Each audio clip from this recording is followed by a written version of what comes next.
तो चलिए दोस्तों, आज हम देखने वाले हैं कि अगर वस्तु को गहराई में ले जाएं, पृथ्वी की गहराई में ले जाएं, तो उसकी ग्रेविटी पे क्या फ़र्क पड़ेगा, यानी कि उसका जो गुरुत्वीय त्वरण है उसमें क्या परिवर्तन होगा। तो उसके लिए हमने एक फिगर ड्रॉ कर लिया है और ये एम द्रव्यमान पृथ्वी का है और ये छोटा एम जो हम डिनोट कर रहे हैं वो है आपकी कोई वस्तु है जिसे हम इसके अंदर ले गए हैं, यानी कि किसी गहराई में पृथ्वी की कहीं गड्ढा खोद के वो गहराई में ले गए हैं। तो पृथ्वी का जो त्रिज्या रेडियस है उसे हमने बड़ा आर मान लिया है और जो गहराई है उसे हमने छोटा आर मान लिया है। फिगर हमारे पास ड्रॉ है और हमने जो भी इसकी भाषा है, if the mass of earth is M, capital M से डिनोट कर लिया, and the radius is R, बड़ा वाला आर यानी कि कैपिटल आर से डिनोट कर लिया। An object of mass M, मतलब एक हमने छोटा सा ऑब्जेक्ट को रख लिया जिसका द्रव्यमान छोटा एम है, is placed on the surface, है ना, जो पृथ्वी के सरफेस पे है। Then the force extended by the earth on the object, और पृथ्वी उस वस्तु पे फोर्स लगा रही है। तो एफ बराबर हमारे पास क्या आ जाता है, एफ बराबर हमारे पास आता है एम ए होता है। चूँकि एम तो द्रव्यमान है, यहाँ त्वरण काम करता है, लेकिन यहाँ पे गुरुत्वीय त्वरण है, इसलिए हम यहाँ पे जी लिखते हैं, एफ बराबर एम जी। और दूसरा होता है जी, और M1 M2 जो गुरुत्वाकर्षण के सार्वत्रिक नियतांक यानी गुरुत्वाकर्षण के नियम से होता है वो फार्मूला। तो ये दोनों एक दूसरे के बराबर हो जाएंगे। हमने क्या करा, एम से एम को काट दिया और जी का मान ले लिया।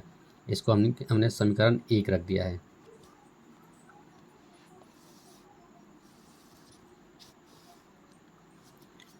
उसके बाद हमने क्या करा है कि let the density of the earth is, sorry, B, D रख दिया है, डेंसिटी रख दिया डी।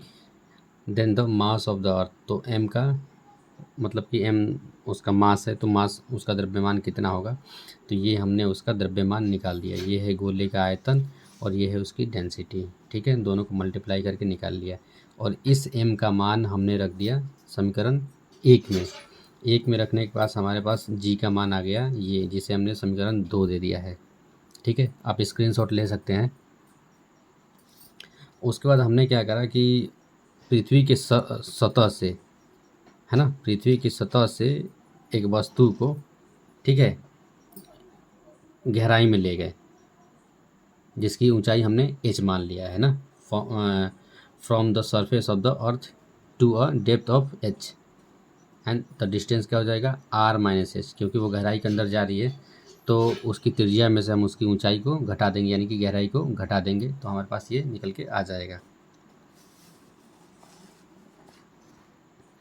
तो फिर हमारे पास दोबारा फोर्स क्या लगेगा, F1। दोबारा हम उसे अगर कैलकुलेट करेंगे तो F1 सेम वही फार्मूला जो हम समीकरण 1 में यूज कर रहे थे उसी तरह हम इसको भी यूज करेंगे दोबारा रख के, जब वो गहराई में चली जाएगी तब। तो हमारे पास कैलकुलेट करेंगे और इस m से इस m को हम काट देंगे, यानी कि इस m से इस m को हमने काट दिया है, इसलिए g का मान हमारा इतना आ गया है, ठीक है। अब मास ऑफ द अर्थ M1, अब दोबारा हम इसका मास निकालेंगे, ठीक है, क्योंकि उसमें से अगर गहराई में ले गए होंगे तो कुछ ना कुछ हिस्सा तो हमने खोदा ही होगा, चाहे कुछ ना कुछ कमी आई ही होगी, तो उसे निकाल देंगे हम, ठीक है। रेट जैसे उसको निकाल दिया और निकाल के हमने इसे समीकरण 3 में रख दिया है और हमने मान ले लिया है कि इतना आ गया, और इसे हमने समीकरण 4 मान लिया है।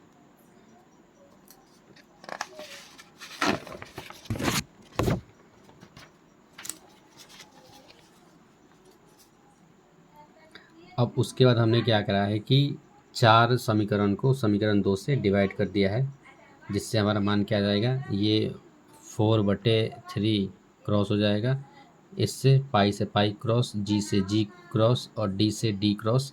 बाकी हमारे पास ये आ गया मान, समीकरण हमने इसको 5 मान लिया है, ठीक है। अब 5 नंबर समीकरण से हमें पता चलता है कि जो आर का मान है वो आर माइनस एच से बड़ा है, ठीक है, यानी कि जी डैश जो है वो जी से छोटा होगा। तो क्या होगा कि अगर हम गहराई में जाएंगे, जितनी गहराई में जाएंगे तो जो गुरुत्वीय त्वरण है, जो ग्रेविटी है, वो मतलब डिक्रीज होती चली जाएगी, यानी कि कम होती चली जाएगी, ठीक है। जितनी गहराई में जाते हैं वैसे ही हम जितनी ऊंचाई पे जाते हैं तो हमारी जो ग्रेविटी है वो कम होती चली जाती है, ठीक है। और हमने ये ग्रेविटी के लिए एक फार्मूला निकाल लिया है, जिससे ग्रेविटी का हमें पता चल जाएगा कि कितनी कमी आ रही है। ठीक है, तो ये था हमारा। तो आप इसका स्क्रीनशॉट ले सकते हैं। मैं शुरू से लगा दे रहा हूँ, आप स्क्रीनशॉट ले लीजिए। ये है, ये ले लीजिए स्क्रीनशॉट।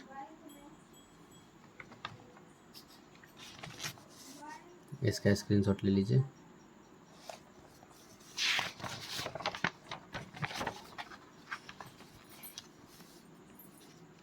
इसका स्क्रीनशॉट ले लीजिए और इसका स्क्रीनशॉट ले लीजिए। ठीक है, वीडियो अच्छी लगी हो तो अपने दोस्तों को भी शेयर करें।